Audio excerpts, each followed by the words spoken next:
Bonjour frères et sœurs. Bonjour à vous aussi qui êtes de passage peut-être ici, qui découvrez l'Évangile, qui découvrez la parole. Soyez les bienvenus dans ce lieu.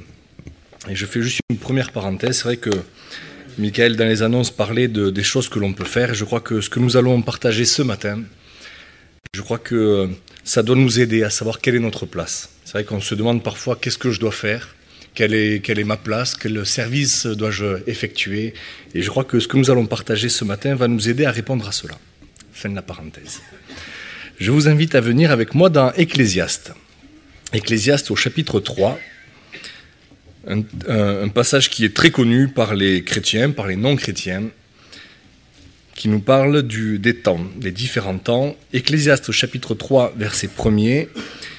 Il y a un temps pour tout, un temps pour toute chose sous les cieux, un temps pour naître et un temps pour mourir, un temps pour planter et un temps pour arracher ce qui a été planté, un temps pour tuer, un temps pour guérir, un temps pour abattre et un temps pour bâtir, un temps pour pleurer et un temps pour rire, un temps pour se lamenter et un temps pour danser, un temps pour lancer des pierres et un temps pour ramasser des pierres, un temps pour embrasser et un temps pour s'éloigner des embrassements, un temps pour chercher et un temps pour perdre, un temps pour garder et un temps pour jeter, un temps pour déchirer et un temps pour coudre, un temps pour se taire et un temps pour parler, un temps pour aimer et un temps pour haïr, un temps pour la guerre et un temps pour la paix. On va prendre un deuxième texte. On va en prendre plusieurs au début qui vont servir de lien dans ce que je vais vous dire. Dans Genèse, chapitre 1er, au verset 14... Genèse chapitre 1er, verset 14, Dieu dit qu'il y ait des luminaires dans l'étendue du ciel pour séparer le jour d'avec la nuit, que ce soit des signes pour marquer les époques, les jours et les années. Il y a un temps pour tout, c'est la parole qui nous l'enseigne. Et dans ce verset que nous venons de lire, nous voyons que le temps vient d'où? Qui a créé le temps? C'est Dieu. C'est Dieu qui a choisi de créer le temps, c'est lui, c'est dit dès le commencement, dès le premier chapitre de la parole, il est dit que Dieu a créé le temps. C'est lui qui a conditionné le temps comme nous le connaissons aujourd'hui. Il a créé le ciel, il a créé le soleil, la lune, pour rythmer les époques, les jours, les années. Dieu a créé le temps lui appartient. Quand quelqu'un crée quelque chose, c'est à lui, on est d'accord. Un créateur qui a créé quelque chose, ça lui appartient. Dieu a créé le temps. Le temps que nous avons, que nous possédons, c'est Dieu qui l'a créé. Vous allez voir ce temps. Venez avec moi dans Daniel. Daniel chapitre 2. Le temps lui appartient. Daniel chapitre 2, verset 26. Le roi prit la parole et dit à Daniel, qu'on nommait Belshazzar, « Es-tu capable de me faire connaître le songe que j'ai eu et son explication ?» Daniel répondit en présence du roi et dit « Ce que le roi demande est un secret que les sages, les astrologues, les magiciens et les devins ne sont pas capables de révéler au roi, mais il y a dans les cieux un Dieu qui révèle les secrets et qui a fait connaître au roi Nebuchadnezzar ce qui arrivera dans la suite des temps. » Dieu possède le temps, Dieu connaît ce qui va se passer dans la suite des temps, il sait ce qui arrivera. Je vous dis, on prend plusieurs textes pour étayer cela. Et il a même le pouvoir de figer le temps. Si vous venez avec moi dans Josué, chapitre 10, un passage incroyable, extraordinaire, au verset 12. « Alors Josué parla à l'Éternel le jour où l'Éternel livra les Amoréens aux enfants d'Israël. Et il dit en présence d'Israël, « Soleil, arrête-toi sur Gabaon, et toi, lune, sur la vallée d'Ajalon. » Et le soleil s'arrêta, et la lune suspendit sa course, jusqu'à ce que la nation ait tiré vengeance de ses ennemis. Cela n'est-il pas écrit dans le livre du juste? Le soleil s'arrêta au milieu du ciel, et ne se hâta point de se coucher presque tout un jour. Il n'y a point eu de jour comme celui-là, ni avant ni après, où l'Éternel écoutait la voix d'un homme, car l'Éternel combattait pour Israël. Nous voyons l'Éternel qui suspend la course du soleil et de la lune. Alors, est-ce que c'est vrai? Est-ce que c'est une image? C'est dans la parole, donc forcément, c'est vrai ce que le Seigneur a dit. Le Dieu Tout-Puissant que nous aimons a le pouvoir même de stopper le temps, le pouvoir de l'arrêter. Le temps lui appartient, il en est maître. Et avant qu'on poursuive, avant qu'on développe les choses à voir ce matin, je crois que c'est important d'avoir cette certitude. Le temps n'est pas quelque chose qui se déroule comme ça, et puis il va, il vient. Le temps est contrôlé par le Seigneur. Tout ce qui se passe, tout ce qui s'est passé, ce qui se passe actuellement et ce qui se passera sont dans les mains du Seigneur et il le dirige comme il veut. Le Seigneur n'est pas surpris par le temps, n'est pas surpris par les événements. Le Seigneur connaît parfaitement tout cela. Et un dernier passage aussi pour étayer cela. Regardez là aussi un moment merveilleux. Ésaïe chapitre 38. Il est parlé du roi Ézéchias. Ésaïe chapitre 38 verset 1er. En ce temps-là, Ézéchias fut malade à la mort. Le prophète Ésaïe, fils d'Amo, vint auprès de lui et lui dit « Ainsi parle l'Éternel, donne tes ordres à ta maison, car tu vas mourir et tu ne vivras plus. » Ézéchias tourna son visage contre le mur et fit cette prière à l'Éternel. « Ô Éternel, souviens-toi que j'ai marché devant ta face avec fidélité et intégrité de cœur, et que j'ai fait ce qui est bien à tes yeux. » Et Ézéchias répandit d'abondantes larmes. Puis la parole de l'Éternel fut adressée à Ésaïe en ces mots. « Va et dis à Ézéchias, ainsi parle l'Éternel, le Dieu de David ton père. J'ai entendu ta prière, j'ai vu tes larmes. Voici, j'ajouterai à tes jours 15 années. » Il est ce Dieu qui a la possibilité de rallonger le temps, si j'ai envie de dire, de nous donner du temps supplémentaire. Nous, qui que ce soit, personne n'a de pouvoir sur le temps. Le temps défile, personne n'a de pouvoir. Seul le Seigneur possède le temps, il l'utilise comme il veut, il fait les choses en son temps. D'accord ? Donc ça, c'était la première partie. C'est important de réaliser que le Seigneur est maître de ce temps. Mais il nous le donne. Il nous en donne à tous.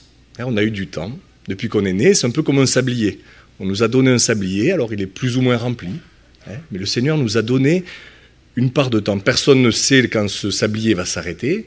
Le Seigneur nous a donné une partie du temps qu'il a créé. Il nous en donne. Donc ça veut dire le temps qu'il nous donne, c'est le nôtre. On est d'accord ? Si je donne quelque chose, si Nicole, pour ne pas te citer, si je te donne quelque chose, c'est à toi. D'accord ? Et ensuite, tu as le droit de l'utiliser comme tu désires.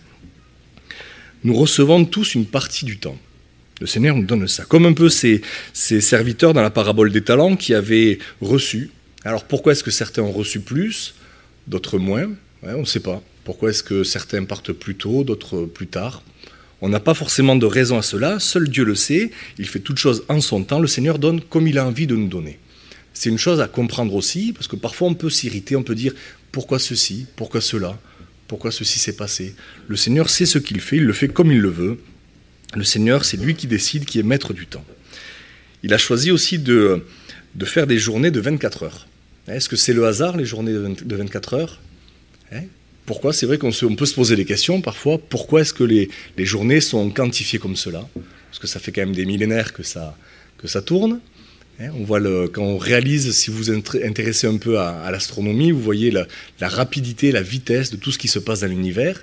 Et on voit quelle précision le Seigneur a mis dans cela. Et on voit les journées qui défilent les unes après les autres. Et le Seigneur nous a donné du temps. Il nous a donné, rythmé par des jours, par des nuits, alors qui diffèrent un petit peu selon où on est sur la planète, selon les saisons, des jours, des nuits plus ou moins longues. Le Seigneur nous a donné 24 heures. Et dans ces 24 heures, nous avons des choses à faire. Et nous allons parler de ce que nous avons à faire pendant ce temps que Dieu nous donne. Est-ce qu'on a parfois l'impression de manquer du temps ? Est-ce que vous faites partie de ceux qui disent 24 heures, c'est trop court pour une journée ? Parfois, on aimerait qu'on a des choses à faire, on aimerait que les journées soient plus longues. Parfois, on voudrait peut-être qu'elles soient plus courtes. Mais c'est vrai qu'on a souvent, et je crois de plus en plus, cette sensation de manquer de temps. On veut faire des choses, on a des projets, on a des choses qu'on voudrait faire, et on a cette sensation de manquer de temps.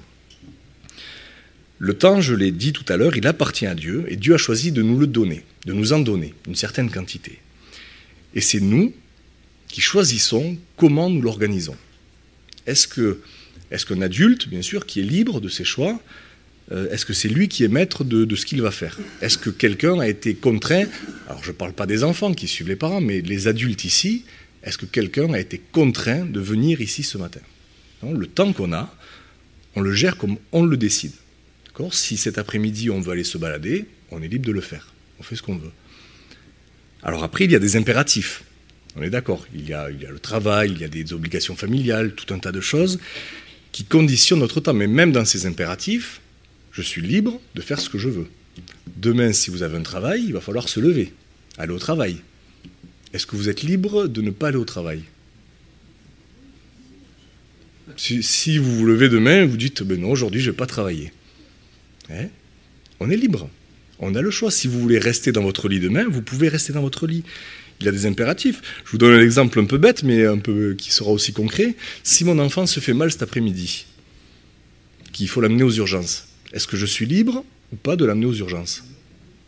Bien sûr, la logique, on est censé. On se dit bien sûr, je vais l'amener aux urgences. Mais si j'ai pas envie, vous comprenez, il y a des impératifs qui rythment notre journée, notre emploi du temps, mais on est toujours libre de choisir ce qu'on fait de notre emploi du temps. D'accord? Il n'y a personne derrière nous, même Dieu ne nous impose pas un emploi du temps. Ces impératifs même sont des choix. Et c'est vrai que quand beaucoup d'impératifs se cumulent, on peut se dire « j'ai pas le temps que je veux, j'aimerais faire ceci, mais je dois faire cela d'abord, il y a des priorités. » Et le Seigneur sait le temps qu'il nous a donné. Est-ce qu'il a calculé plus tard? Il s'est dit, j'ai peut-être fait des journées trop courtes, j'aurais dû faire des journées plus longues. Non, le Seigneur sait exactement le temps qu'il nous faut. Et cette pensée, j'y réfléchissais, le fait de manquer de temps, je me suis dit, elle n'est pas totalement fausse. Bien sûr que je vais m'expliquer, le Seigneur nous a donné le temps qu'il faut pour faire tout ce qu'il y a à faire, mais nous pouvons manquer de temps parce qu'on peut se faire voler ce temps. Le temps que nous avons, on peut se le faire voler, et qui c'est qui nous le vole? C'est le diable, bien sûr. Dans Jean chapitre 10 au verset 10, il est dit « Le voleur ne vient que pour dérober, égorger, détruire. » C'est Jésus qui parle. « Moi je suis venu afin que les brebis aient la vie et qu'elles soient dans l'abondance. » Le diable, c'est son but depuis toujours, a voulu voler, prendre ce que Dieu nous avait donné. Dès le début, dès Adam et Ève, il a voulu voler, prendre ce que le Seigneur avait donné. C'est son but, il vient pour voler, pour dérober. C'est son but, c'est ce pourquoi il s'affaire. Il veut voler ce que Dieu nous a donné. Dieu nous a donné du temps. Dieu nous a donné un temps, le temps qu'il nous faut. D'accord? Tous les êtres humains ont le temps nécessaire qu'il leur faut. Le diable essaie de voler ce temps. Et je fais une parenthèse aussi, ce temps, nous n'avons qu'un.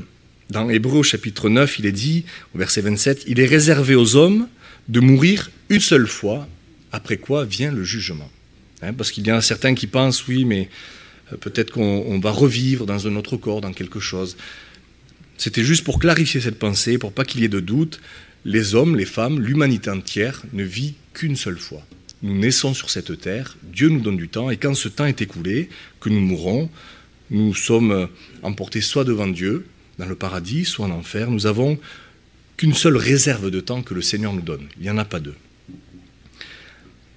Dans Jacques au chapitre 4, verset 14, il dit « Vous êtes une vapeur qui paraît pour un peu de temps et qui ensuite disparaît. » Donc ce temps, alors je ne sais pas, il faudrait demander aux personnes qui ont un certain âge, est-ce que la vie que vous avez eue jusque-là vous paraît longue ou pas? Parfois on peut se dire, oui peut-être c'est long mais c'est passé vite. C'est souvent ce qu'on entend, le temps passe vite. Et c'est vrai que si on compare à l'éternité, bien sûr, les quelques années que nous vivons sur Terre sont rien, sont un souffle, une vapeur. Et c'est vrai que le temps passe vite. Et je réfléchissais à ce temps que nous avons, c'est vrai que ce temps passe très vite, et on peut arriver à un certain moment de sa vie, dire oui, le temps a passé très vite, peut-être qu'il y en a plus derrière que devant. Et dans ce temps que j'ai, c'est la première question que je vous pose, quelle est la priorité ?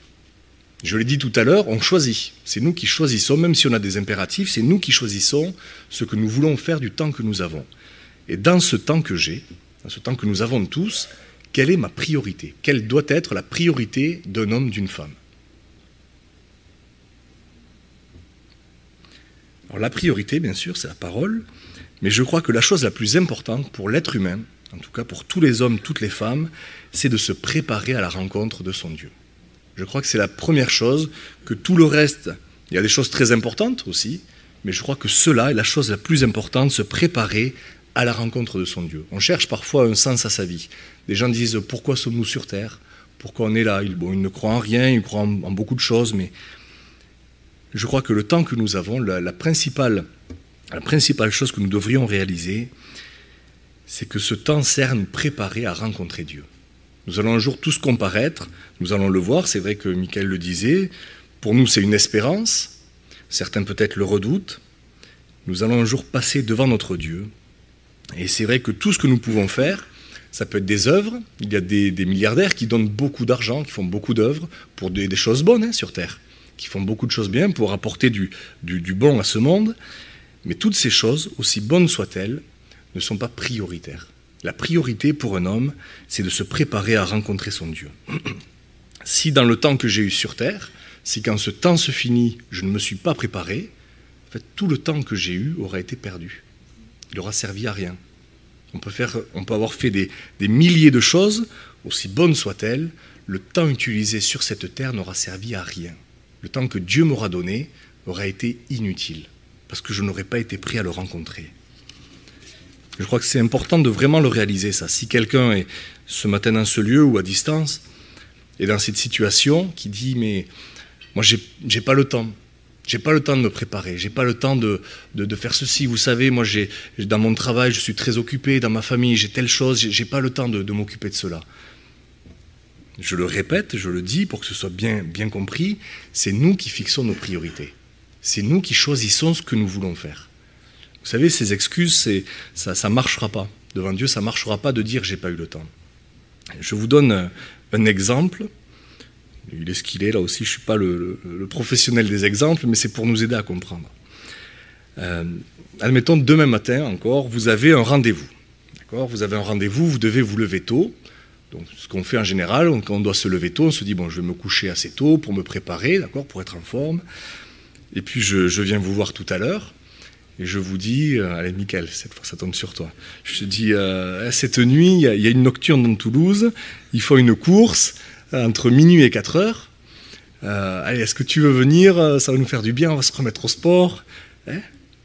Bon, je fais la réponse à sa place, je pense qu'il va me dire « Tu sais, Lucas, ça aurait été avec plaisir, mais demain, je dois me lever tôt, j'ai un impératif. » Mais si je lui dis « Écoute, ce qu'on m'a dit, c'est que tous les participants à cette course recevaient 1 million une fois qu'ils passaient la ligne d'arrivée. » Alors, est-ce que... Bon, finalement, est-ce que c'est gênant de se coucher tard? Est-ce que vous comprenez l'exemple?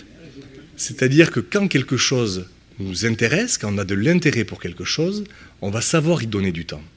D'accord? Ça peut être là, c'est pas par rapport à l'argent, ça peut être quelque chose qui nous plaît.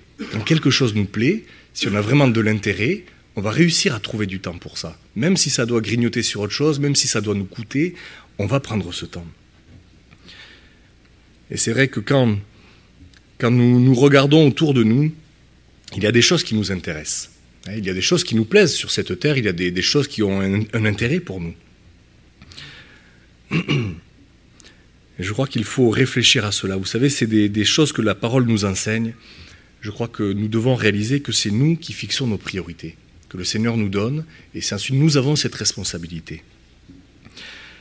Il y a une parabole, vous pourrez la lire si vous voulez, c'est dans Luc au chapitre 14. Vous savez, cet homme qui convie des gens à venir manger. Et puis ils ont des excuses. Il y en a un qui dira « j'ai acheté un champ », l'autre « j'ai acheté une paire de bœufs, je viens de me marier ». Des excuses valables. Mais comme je le disais, ces excuses ne tiendront pas devant le Seigneur. Parce que aussi importantes, les choses, même si elles sont très importantes, si elles ont beaucoup de valeur, rien n'a plus de valeur que de se préparer à la rencontre de son Dieu. Nous devons réaliser, oui, que cela est une nécessité. C'est le premier point que je voulais partager avec vous. Si vous n'êtes pas encore prêt à rencontrer le Seigneur, vous devriez réfléchir à cela, dire « je ne suis pas prêt, je vais tout faire, je vais mettre cela en priorité dans ma vie, me préparer à rencontrer mon Dieu. » Au travers de la parole, lire, savoir ce que le Seigneur veut pour moi, m'approcher de lui, je crois que ça devrait être notre priorité. Et le deuxième point, c'est si nous nous préparons, si nous sommes déjà dans cette phase, dans ce processus de nous préparer, d'être comme ces vierges sages qui attendaient avec de l'huile en réserve, si nous sommes comme cela, nous pouvons quand même perdre du temps. Le temps, ça ne veut pas dire que parce que nous nous préparons, que nous n'en perdons pas. Vous savez, le diable est rusé, il y a toutes sortes de ruses, d'appâts, il y a toutes sortes de stratagèmes pour nous attirer, pour nous subtiliser le temps que Dieu nous a donné. Le diable est extrêmement rusé, vous savez, il ne faut pas en avoir peur, bien sûr, il ne faut pas le redouter quand nous sommes dans le Seigneur, mais nous devons être conscients que c'est un adversaire redoutable. Il est comme un lion rugissant. Nous ne devons pas prendre les choses à la légère, croire que rien ne se passera. Nous devons être vigilants par rapport à cela. Je le répète, ne pas avoir peur. Certains ont peur du diable. Nous avons un Dieu tout-puissant, qui est largement plus puissant que le diable, mais nous devons être vigilants. Nous devons faire attention aux pièges qui seront tendus. Même le Seigneur Jésus a été tenté. Même le diable s'est cru assez fort pour piéger le Seigneur Jésus. Nous devons faire attention aux ruses. Et c'est vrai que toutes les circonstances sont bonnes pour nous faire perdre du temps. On peut en perdre dans tous les domaines de notre vie, que ce soit dans les loisirs, le travail, les problèmes. Le diable utilisera tout ce qui est possible pour nous faire perdre du temps. Venez avec moi, s'il vous plaît, dans Éphésiens. Éphésiens au chapitre 5. Nous allons lire les versets 8 à 17. Éphésiens chapitre 5, verset 8. « Autrefois vous étiez ténèbres, et maintenant vous êtes lumière dans le Seigneur. Marchez comme des enfants de lumière, car le fruit de la lumière consiste en toutes sortes de bonté, de justice et de vérité. Examinez ce qui est agréable au Seigneur, et ne prenez point part aux œuvres infructueuses des ténèbres, mais plutôt condamnez-les, car il est honteux de dire ce qu'ils font en secret. Mais tout ce qui est réprouvé apparaît en pleine lumière, car tout ce qui est ainsi manifesté est lumière. C'est pour ça qu'il est dit « Réveille-toi, toi qui dors, relève-toi d'entre les morts, et Christ t'éclairera. Prenez donc garde afin de vous conduire avec circonspection, non comme des insensés, mais comme des sages. Rachetez le temps, car les jours sont mauvais. C'est pourquoi ne soyez pas inconsidérés, mais comprenez quelle est la volonté du Seigneur. » Nous voyons dans ce passage que ceux qui ne sont pas en Christ font des œuvres infructueuses. C'est au verset 11. Des œuvres infructueuses, qui ne produisent rien. Il y a quelque chose d'infructueux, c'est qui ne produit pas de fruits. Ceux qui sont dans les ténèbres font des œuvres infructueuses.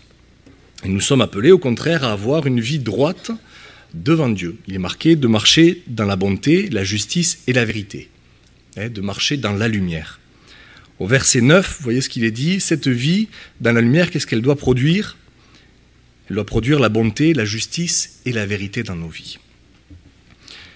Et si la vie que je mène aujourd'hui ne produit pas de bonnes choses, vous êtes d'accord, si elle est infructueuse, qu'elle ne produit rien, ça veut dire que pour un chrétien, elle est mal employée. Si j'ai une vie qui ne produit rien, qui ne produit pas de bonnes choses, ça veut dire qu'elle est infructueuse. Il y a une chose importante qu'on doit réaliser, c'est que le temps que j'ai doit produire de bonnes choses. S'il n'y avait qu'une chose, qu'une graine que je plante ce matin que vous deviez retenir, retenez cela, le temps que j'ai doit produire de bonnes choses.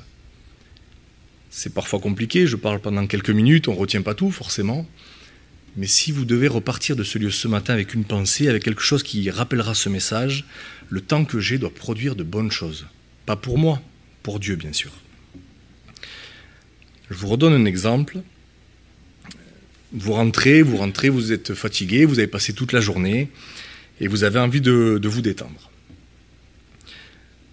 Alors qu'est-ce qu'on peut faire quand on veut se détendre quand on rentre chez soi ? Parfois on peut avoir tendance, on allume la télé, on veut se poser, on veut se détendre, quelque chose de naturel. Et puis finalement, vous dites, bon, je regarde un petit peu la télé par exemple, ou je fais une activité et puis je vais me coucher parce que je suis fatigué, je veux me détendre, j'ai besoin de me reposer. Et je prends cet exemple de la télé parce que c'est peut-être quelque chose qui vous est arrivé. Vous commencez à regarder la télé, et puis vous regardez un film, une série, un reportage, peu importe, et puis un autre, et puis un autre. Et puis finalement, l'heure avance, il est tard, et qu'est-ce qui s'est passé ? Le temps que vous aviez prévu pour vous reposer, qu'est-ce qu'il a fait ? C'est un temps qui vous a fatigué. Au final, ça peut se passer pour des vacances aussi. Vous pouvez poser des jours de congé. Il y a plein d'exemples. Et au final, revenir de congé plus fatigué parce que ça peut arriver. Donc, est-ce que le temps que j'avais choisi, que j'avais mis à part pour une chose, a produit de bonnes choses ? Qu'est-ce qu'il a produit ? Il a produit l'effet inverse. Il a produit de la fatigue. Donc, le temps employé n'a pas eu l'effet qu'il devait avoir. Si vous allez au restaurant, vous y allez et finalement vous revenez sans manger, le temps que vous aviez mis à part pour aller manger n'a servi à rien. Il n'a rien produit. Il y a un temps pour tout. Le Seigneur Jésus, la parole nous l'enseigne, il y a un temps pour tout, nous l'avons lu au tout début. est-ce que le temps que j'utilise produit de bonnes choses? En tout cas, il doit produire de bonnes choses. Si j'ai un temps pour me reposer, je l'ai noté, à la fin de ce temps, je dois être reposé. Si j'ai un temps pour manger, à la fin de ce temps, je dois être rassasié. Si j'ai un temps pour écouter la parole, à la fin de ce temps, je dois avoir reçu la parole. Nous sommes ici ce matin pour recevoir la parole, tous, et ce temps sert à recevoir la parole. Ce temps ne sert pas juste à nous rassembler, à nous réunir, à passer un bon moment. Ce temps sert à recevoir la parole que le Seigneur veut nous donner. Donc je le dis, ce qui fait qu'un temps est fructueux, c'est qu'il produit ce qu'il devait produire, ce que je viens de dire. Et pour que ce soit bon, que ce qu'il produit soit bon, il faut qu'il soit, avant tout, regardez au verset 10, examiner ce qui est agréable au Seigneur. Il faut que le temps produit soit quelque chose d'agréable au Seigneur. On ne regarde pas avec nos yeux humains, avec ce qui nous plaît à nous. On regarde dans le temps que j'ai, ce qu'il produit. Ça doit produire quelque chose qui est agréable au Seigneur. Alors est-ce que ça veut dire que je ne peux pas me détendre? Personnellement, si, bien sûr, on va le voir tout à l'heure. On peut se détendre. Ce qui fait que le temps est bien employé, c'est qu'il est agréable au Seigneur. Il glorifie notre Dieu. Il est employé à faire ce que Dieu nous demande. Je vais vous lire un verset, vous pouvez le lire dans votre version, dans la version Parole de vie, dans Luc au chapitre 21, les versets 34 à 36. Je le lis dans la version Parole de vie parce que le mot qui est employé est intéressant. Luc chapitre 21, verset 34. « Attention, ne passez pas tout votre temps à faire la fête, à boire ou à vous faire du souci pour votre vie, sinon le jour du Fils de l'homme viendra quand vous ne l'attendez pas. Le filet prend les poissons par surprise. De la même façon, ce jour-là surprendra tous les habitants de la terre. Ne dormez pas, priez sans cesse. Alors vous aurez la force de supporter tout ce qui arrivera et de vous tenir debout devant le Fils de l'homme. » Vous avez vu, ne passez pas tout votre temps à faire la fête, à boire ou à vous faire du souci. Le temps qu'on passe. Il est dit plutôt, ne dormez pas, priez sans cesse. Ou dans la version qu'on connaît plus, il est dit, veillez donc et priez en tout temps. Il est dit en tout temps, ça veut dire sans cesse, continuellement. Est-ce qu'on peut prier en tout temps? Alors ça, c'est une question qui peut revenir régulièrement. Est-ce qu'on est capable, humainement, de prier sans cesse? Alors ça dépend comment on voit la prière déjà. Est-ce que la prière, c'est être à genoux et dire des choses au Seigneur? Je crois que la prière, c'est cette communion avec le Seigneur que nous avons, cet échange que nous avons. La prière, c'est une communication. Quand on communique avec quelqu'un, on dit des choses et il nous dit, et on écoute. Et c'est ça la prière aussi. La prière, c'est écouter ce que le Seigneur nous dit. Dans le temps que nous avons, nous pouvons, je crois, avoir une vie de prière qui est agréable au Seigneur. Comme je le répète, c'est cet échange que nous avons avec Dieu. Nous pouvons l'avoir sans cesse. Quand nous nous couchons, quand nous faisons une activité, quand nous sommes au travail, je crois que nous pouvons avoir un contact permanent avec notre Seigneur. Je vais vous donner un autre exemple. J'en donne beaucoup ce matin, mais pour que ce soit concret. Dans le temps que je passe pour savoir s'il est agréable au Seigneur. Les loisirs, on aime les loisirs. Ça nous plaît des fois, que ce soit en famille, avec notre femme, notre mari, avec nos enfants, d'avoir des moments de loisirs, des moments de détente, à partager des choses. Et si je redonne cet exemple, parce que je crois qu'on y est souvent confronté, si je regarde quelque chose à la télé, un reportage, peu importe, un film, une série, je le dis, on peut englober tout ce que nous connaissons dans les loisirs. Si j'ai un loisir et que dans ce loisir, il y a quelque chose qui n'est pas bon, est-ce que si ce loisir ne produit rien d'agréable aux yeux de Dieu, est-ce que ça me fait quelque chose ou pas? Est-ce que ça nous arrive de regarder, je reformule un peu, de regarder peut-être des choses qu'on ne regarderait pas avec un enfant, par exemple, ou si Jésus est à côté de nous. Dans 1 Corinthiens, au chapitre 3, verset 16, il est dit « Ne savez-vous pas que vous êtes le temple de Dieu et que l'Esprit de Dieu habite en vous ?» Jésus est avec nous. On ne le voit pas, mais Jésus est avec nous. Et quand je réfléchissais à cela, aux choses auxquelles on est sensible. C'est vrai que par exemple la grossièreté. La grossièreté, c'est les gens du monde ont un langage, le langage qu'ils ont, et c'est vrai qu'on peut s'habituer parfois. On peut s'habituer, je ne sais pas si dans votre travail vous avez des personnes qui ont un langage pas très correct. On peut s'habituer parfois. Il y a des gens, à force de parler, on ne fait plus trop attention et on s'habitue à certaines choses qui ne sont pas bonnes. Et je ne sais pas si ça vous est déjà arrivé d'avoir l'habitude de parler avec une connaissance, une personne que vous pouvez rencontrer, ça peut être à la sortie de l'école, un parent, quelque chose comme ça. Et puis il a un langage avec des mots vulgaires, des mots grossiers. Et puis vous n'y faites pas trop attention. Mais il suffit que votre enfant arrive, votre enfant innocent qui ne connaît pas ce vocabulaire-là, et qui soit confronté à ce vocabulaire. Je ne sais pas si ça vous est déjà arrivé, ça vous met comme une sorte d'alerte où vous ne supportez pas cela. Pourquoi ? Parce qu'il y a une présence à côté de vous sans le vouloir, mais qui met le doigt sur ce qui est mauvais. Et je crois que nous devons avoir cette sensibilité à ce qui est mauvais. C'est-à-dire qu'on ne devrait pas s'habituer aux choses mauvaises. Je crois que la présence de Dieu, c'est pour ça que c'est important de prier sans cesse. Parce que comme je le dis, il y a parfois des présences qui nous poussent à quelque chose. La présence du Seigneur, quand il est avec nous, ça doit nous rendre sensibles.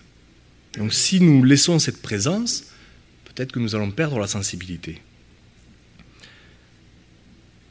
Alors il y a des choses inévitables, bien sûr.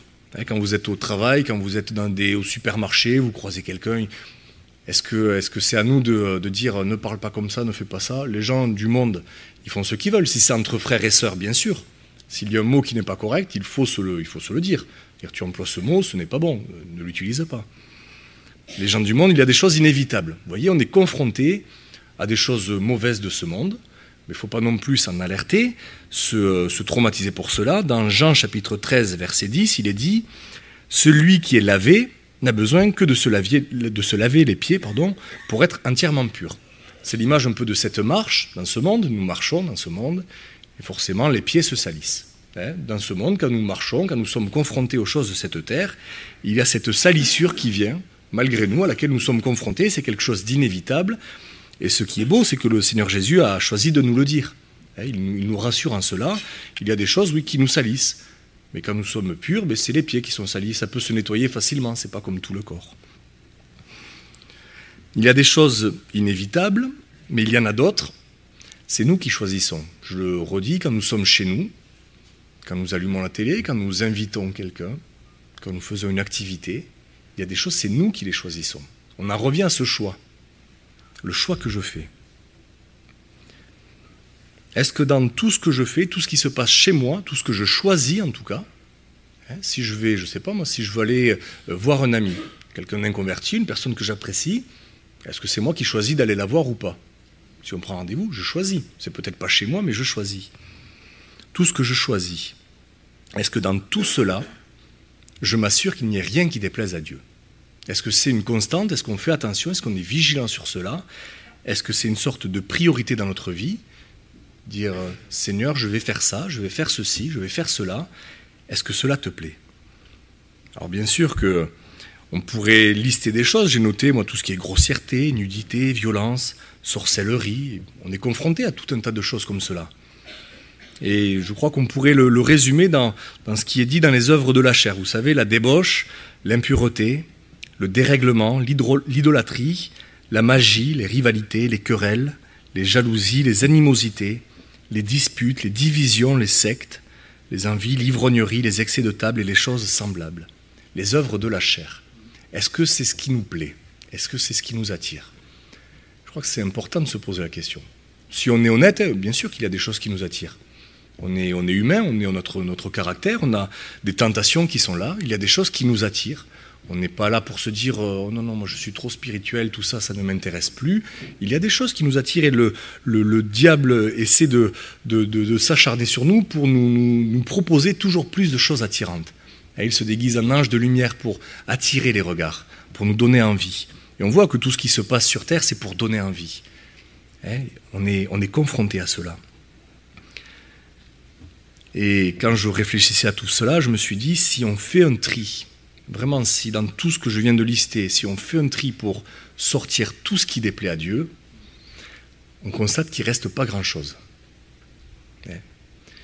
Il ne reste pas grand-chose. Et ce que je vais dire maintenant, je crois que ça ne plaira pas forcément à tout le monde, mais il faut le dire parce que c'est ce que la parole nous enseigne. Je crois qu'il y a beaucoup de choses auxquelles nous devons renoncer. Vous savez, il y a un des derniers avertissements, je l'ai noté ici, dans Apocalypse 22. Apocalypse 22, tout à la fin, au verset 11, il est dit que celui qui est injuste soit encore injuste, et que celui qui est souillé se souille encore, et que le juste pratique encore la justice, et que celui qui est saint se sanctifie encore. C'est un des derniers avertissements du Seigneur. C'est vrai que, qu'est-ce que ça veut dire, quelqu'un qui est saint, qu'il se sanctifie encore? Sanctifier, c'est séparer de quelque chose. Alors, si je suis séparé de quelque chose, je suis séparé normalement, si on le comprend comme ça, que celui qui est saint se sanctifie encore. Je crois qu'on peut progresser dans ce processus de sanctification. C'est vrai qu'il y a toujours, je crois, des liens qui peuvent se tisser, des choses qui peuvent se remettre. Et je crois que c'est un travail de chaque jour d'apprendre à se détacher des choses mauvaises. Je crois que jusqu'à la fin, le Seigneur nous encourage à cela en tout cas, puisque jusqu'à la fin, il le rappelle, que celui qui pratique que le juste pratique encore la justice et que celui qui est saint se sanctifie encore. Et si nous voulons nous sanctifier encore, il y a des choses auxquelles nous allons devoir renoncer. C'est important de réfléchir. Mes frères et sœurs, il faudra, à la suite de ce moment, que nous saurons chez nous réfléchir à cela. Quand nous allons peut-être pratiquer les activités que nous pratiquons quotidiennement, que nous allons regarder ce que nous avons l'habitude de regarder, est-ce que cela plaît au Seigneur? Oh, mais c'est juste un gros mot, c'est pas... Vous voyez ce que je veux dire? Et je veux pas être... C'est pour ça, je pense que certains vont peut-être penser que ça va trop loin. Mais je crois que si le Seigneur Jésus était là, bien sûr, il ne le regarderait pas. Et s'il était physiquement à côté de nous, je crois qu'on ne le regarderait pas non plus. Ne minimisons pas les choses mauvaises de cette terre. Ne disons pas oh, c'est pas grand-chose. Au contraire, sanctifions-nous de plus en plus. Est-ce que cela doit nous attrister? Est-ce que cela doit nous faire de la peine? Vous le disiez tout à l'heure, ça a produit de la joie en Jésus. Les choses, les souffrances, les choses qu'il a vécues devaient produire de la joie. Et si ce matin, je suis en train de me dire peut-être oui, il va falloir l'arrêter. Qu'est-ce que ça produit? Est-ce que c'est trop dur, c'est trop difficile? Est-ce que oui, Seigneur, tu me le dis ce matin, je vais faire le choix. Je vais décider cela. Progressons dans ce processus de sanctification. Persévérons. Alors c'est sûr, ce n'est pas des choses qu'on aime entendre. Parce que ce temps, je l'ai dit, on aime avoir le choix. Et là, si on nous dit, finalement, je ne peux pas l'utiliser comme je veux ce temps, tout à l'heure, Papa t'en parlait, les commandements de Dieu. Qu'est-ce qu'ils produisent, les commandements de Dieu? Est-ce qu'ils sont pénibles pour nous? Est-ce qu'ils nous empêchent de faire ce qu'on veut? Ou est-ce que c'est une bénédiction? Est-ce que c'est pour notre bien? Et bien sûr que nous n'avons pas à vivre comme des ermites qui s'éloignent de tout, qui veulent se protéger de tout. Il y a des choses auxquelles nous sommes confrontés, mais il y a des choses que nous pouvons gérer dans notre vie. Et dans ces choix que nous avons à faire, c'est là que c'est important de faire les bons choix. Et vraiment, je veux nous interpeller sur ça. Vous savez, pour se préparer, bien sûr, se préparer à rencontrer Dieu, comme le brigand qui était sur la croix, il s'est préparé au dernier moment, il s'est préparé. Mais je crois que le Seigneur nous appelle à plus que cela. Même si c'est important, si c'est la priorité, si tout le reste, si ça n'est pas fait, tout le reste ne servira à rien. Mais une fois que nous nous préparons, le Seigneur nous appelle à avoir cette vie de sanctification. Il n'a pas demandé des gens tièdes, parce que c'est ça la tiédeur. Un petit peu dans le monde, un petit peu avec lui. Il a été très sévère. Il a dit que les tièdes, il les vomirait. Donc vous voyez, c'est pas moi qui invente des choses ou qui veut contraindre. Le Seigneur a été très clair dessus. Si nous ne nous séparons pas, si nous ne sommes pas bouillants, bouillant, c'est-à-dire on fait monter en chaleur. C'est-à-dire que pour faire bouillir quelque chose, ça y est, il faut du temps, ça ne se fait pas instantanément. Donc pour que ce soit chaud, il faut que ça devienne, et je crois que c'est un processus. Et ensuite, une fois que c'est bouillant, il faut le maintenir à la chaleur. Et dans ce processus, nous devons nous aussi apprendre à être de plus en plus chaud, fervent pour le Seigneur, à avoir un zèle grandissant. Donc je le répète, le diable tentera toujours de nous voler le temps que Dieu nous a donné. L'apôtre Paul, on l'a lu dans Éphésiens tout à l'heure, peut-être que vous y êtes encore, au verset 16, Il dit « Rachetez le temps, car les jours sont mauvais. » Rachetez le temps.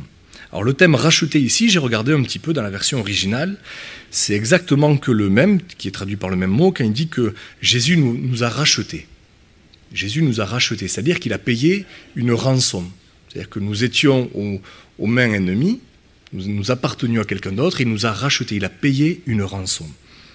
Et donc c'est ce même terme qui est employé pour racheter le temps. Racheter le temps. Alors ce que ça veut dire, est-ce que c'est le temps qui est passé ? Le temps qui est passé est passé. On l'a vu sommairement tout à l'heure, le Seigneur a peut-être permis des choses jusqu'à aujourd'hui, le temps qui est passé est déjà écoulé. D'accord ? Ce temps, il ne faut pas s'en inquiéter, il ne faut pas s'en soucier. Si j'avais fait cela, le but, c'est pas de ruminer des choses qui se sont passées, mais quand il est dit racheter le temps, ça veut dire que le temps qui nous a été donné, finalement, quelqu'un nous l'a volé. Quelqu'un en a pris possession. Mais la parole nous apprend que nous pouvons racheter ce temps, que nous pouvons le récupérer, le retrouver. Racheter ce temps. Et c'est sûr qu'il y a un prix à payer. Quand on rachète quelque chose, l'achat, un achat, ça nous coûte quelque chose. Racheter le temps. Il va falloir, je crois, dans ce prix à payer, il va falloir apprendre à rejeter certaines choses, à nous défaire de certaines choses. Si nous voulons retrouver ce temps, là je parle vraiment à ceux qui veulent suivre le Seigneur, qui veulent lui être agréables. Si nous voulons obéir au Seigneur pleinement, il y a forcément des choses que nous allons devoir abandonner. Ça peut être des choses que nous apprécions, ça peut être des connaissances, des personnes qui n'aiment pas Dieu, peut-être que nous apprécions, mais qui finalement produisent quelque chose de mauvais. Il y a peut-être des choses à mettre en règle dans notre vie, je le crois certainement. Nous avons bien sûr droit à la détente, au divertissement. Je le répète, c'est important d'être équilibré. Nous avons droit à profiter du temps que Dieu nous donne. Si vous lisez l'Ecclésiaste, il est parlé de profiter de ce temps que Dieu nous donne. Est-ce que c'est une grâce de passer des bons moments entre amis, en famille, des moments agréables? C'est une grâce. Je crois qu'il nous faut en profiter tant que nous pouvons, dans ce temps que nous avons. Mais comme je le disais tout à l'heure, ce temps doit produire quelque chose de bon. Ce temps doit produire quelque chose qui nous est bénéfique et qui est utile à Dieu aussi.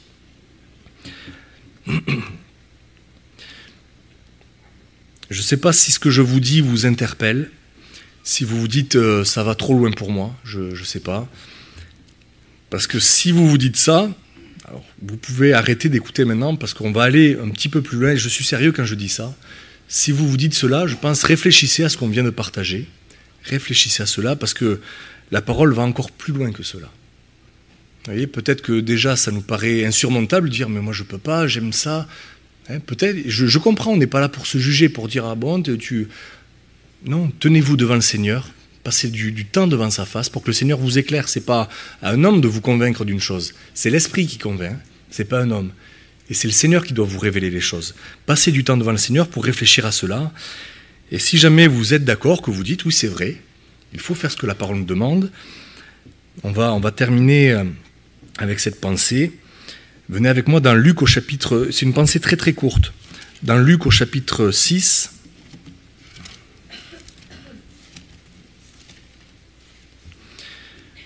Luc chapitre 6, versets 12 et 13.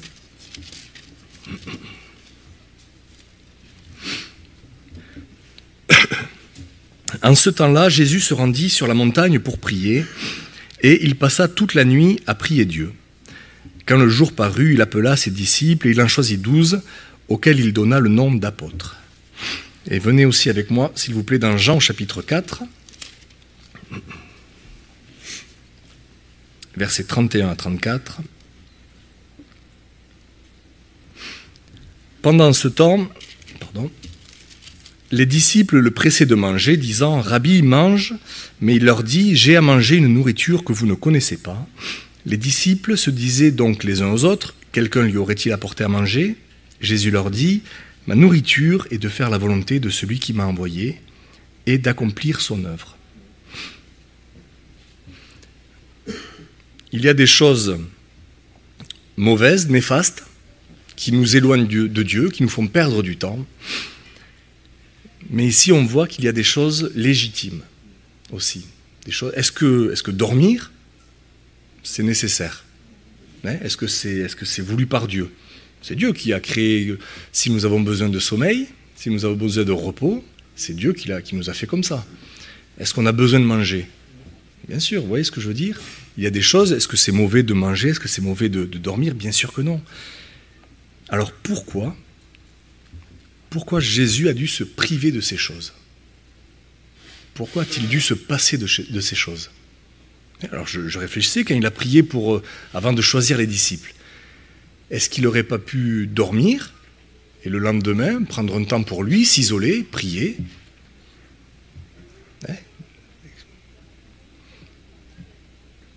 Il a choisi de passer une nuit à prier. Ça lui a coûté. C'est pour ça que je vous disais, ça va plus loin. Donc si juste avant on n'était pas d'accord, là on sera encore moins d'accord. Pourquoi nous priver de certaines choses? Il y en a qui disent, ah non, moi le sommeil c'est sacré, ou je ne peux pas sauter un repas, c'est impossible. Non, c'est... vous voyez, si on veut suivre l'exemple, il y a ce prix à payer parfois. Et le but, c'est pas de dire, ah, lui il a fait ça, donc je vais faire ça aussi, je vais copier quelqu'un parce qu'il a fait ça, ça a marché. Non. Le but, c'est de faire la volonté de Dieu. C'est pour ça que je disais, c'est pas un homme de vous dire, jeûnez maintenant, ou ne dormez pas, priez, passez une nuit en prière, faites ceci, faites cela. Jésus était en communion permanente avec le Père, et il savait ce qu'il devait faire quand il le fallait. Et c'est vrai que parfois, dans notre communion avec Dieu, nous pouvons être amenés à cela. Nous devons être prêts à cela en tout cas. Est-ce que si le Seigneur nous le demande, est-ce que nous sommes prêts à le faire? Je disais tout à l'heure, par rapport à cette course, cet exemple, si nous savions que nous recevions beaucoup d'argent ou quelque chose que nous voulions vraiment, est-ce qu'on serait prêt à le faire? Est-ce que la présence du Seigneur n'est pas quelque chose d'inestimable? Est-ce qu'elle n'a pas un prix inestimable? Je nous interpelle vraiment sur ça, frères et sœurs. Comment je veux utiliser mon temps? C'est, je crois, la question que le Seigneur nous pose ce matin. Est-ce que mon temps, je veux l'utiliser pour l'œuvre de Dieu? Est-ce que, je le répète, ce n'est pas en contradiction avec les choses pour nous aussi. On peut avoir du temps pour nous, du temps de loisir, mais qui produit de bonnes choses. Parce que c'est vrai que le temps qu'on a, qu'est-ce qu'il produit? Je le répète encore. Le temps qu'on a doit produire de bonnes choses. Et je vais conclure sur cela. Je répète ce que j'ai dit, Dieu est le maître du temps, il le contrôle comme il veut. Et il nous en a donné, à chacun une partie. Si nous sommes ici, c'est que nous avons encore du temps que le Seigneur nous donne. Et nous sommes libres de l'employer comme nous voulons. C'est nous qui avons le choix. Dieu n'impose rien, Dieu n'oblige personne. Nous avons le choix de comment nous allons utiliser notre temps, de ce que nous allons faire de notre temps. Et si nous voulons bien l'employer, réfléchissons à cela, assurons-nous qu'il produise de bonnes choses. Soyons vigilants sur tout ce que nous faisons rentrer dans ce temps. Parce que tout le temps, finalement, qui ne glorifie pas Dieu, tout le temps qui ne produit pas de bonnes choses, ce temps ne sert à rien. Et je l'ai dit, ce temps que nous avons est limité. Un jour, on va comparaître devant le Seigneur. Un jour, on va être face à lui. Alors, qu'est-ce qu'on veut? On veut se dire, ah, j'ai bien profité sur terre, je me suis bien amusé, je me suis bien reposé, je me suis bien diverti. Ou est-ce que le temps que j'ai passé, il a été utile au Seigneur? Est-ce que ce n'est pas ça le but de notre vie? Avoir un temps utile pour Dieu. L'éternité, ce sera notre but, de servir le Seigneur, d'être près de lui. Est-ce que nous voulons commencer déjà ici-bas sur terre? Je nous interpelle. Et je vais vous lire un dernier verset dans l'Ecclésiaste. On a commencé avec l'Ecclésiaste et on termine avec cela. Tout à la fin, au verset 13,